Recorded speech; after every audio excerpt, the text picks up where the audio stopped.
বাবা আমাকে বাঁচাও। কি কি হয়েছে তোর? পানির মধ্যে এমন করছিস কেন? বাবা বাঁচাও আমাকে, তাড়াতাড়ি তোলো। কেউ মনে হচ্ছে আমার পা টেনে নিয়ে যাচ্ছে। আমাকে বাঁচাও বাবা। ধর আমার হাত। কি বলছিস এসব? কি হয়েছে তোর? নাকি আমার সাথে মশকরা করছিস? এই দেখো বাবা, আমার পায়ে দাগ দেখো। কি মনে হচ্ছে অনেক শক্ত করে কেউ তোর পা ধরেছিল। হ্যাঁ বাবা, মনে হচ্ছিল আমাকে এখনই বিলের পানিতে টেনে নিয়ে চলে যাবে। অনেক কষ্ট হচ্ছিল, কিন্তু এখানে কে ছিল? কে আমার পা এভাবে টেনে ধরেছিল? এই মোহন, সেই কবে থেকে নৌকায় করে ঘুরি না। চল আজ একটু ঘুরি, বিলে নতুন পানি এসেছে। কিন্তু আকাশে তো বেশ মেঘ করেছে, এর মধ্যে নৌকায় ঘুরবি? তার উপর আবার শুনলাম বিলে নতুন পানি আসাতে যারা নেমেছে তাদের কয়েকজনের হাত পা কি যেন টেনে ধরেছে। কিসব কথা বলছিস তুই? একালের ছেলে হয়ে এসব বিশ্বাস করিস তুই? তোকে তো আমি সাহসী ভাবতাম, কিন্তু তুই যেমন ভীতু তা তো আমি জানতাম না।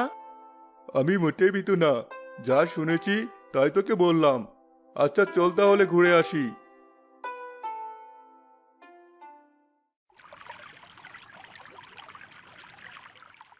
এদের এত বড় সাহস, এমন মেঘলা সময়ে বিলে ঘুরে বেড়াচ্ছে। আজ আমি এদের মজা দেখিয়েই ছাড়বো। ওদের সাহস অনেক বেড়ে গেছে, এবার ওদের খেয়ে আমার স্বাদ মেটাবো। এইরকম বৃষ্টি পড়া শুরু হলো যে, এদিকে বিলের মাঝে চলে এসেছি। পাড়ে যেতে যেতেই তো ভিজে একাকার হয়ে যাব। তাতে কি হয়েছে?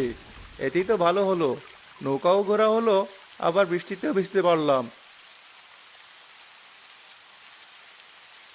মা দেখেছো বাইরে কেমন বৃষ্টি হচ্ছে?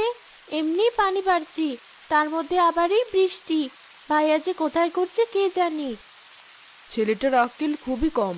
এই বাড়িতে এই ঝড় বৃষ্টির মধ্যে আমরা দুজন মেয়ে মানুষ, শুধু একটা বিপদ আপদ হলে দেখার কেউ নেই, সেটা বোঝে না।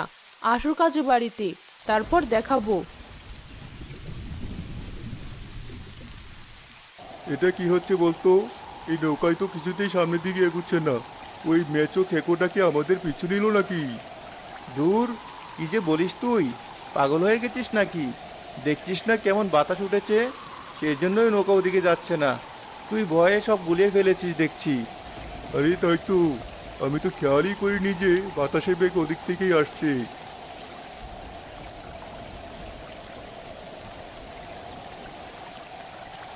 এই মোহন দেখ, বিলে কেমন মাছ লাফালাফি করছে। মনে হচ্ছে নতুন পানির সাথে অনেক মাছ এসেছে বিলে।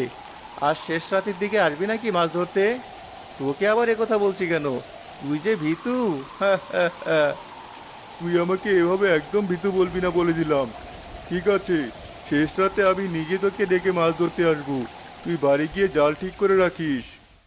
আরে, এরা নাকি আবার শেষ রাতে আসবে? হে হে হে, এখন তাহলে এদের যেতে দেই। শেষ রাতে মজা বোঝাবো এদের। এই দেখ, বাতাস ঘুরে গেছে, আমাদের নৌকাও এখন একাই পাড়ের দিকে যাচ্ছে। ঠিক আছে, তুই তাহলে বাড়ি যা। শেষ রাতে আমি নিজেই তোদের বাড়ি চলে আসবো।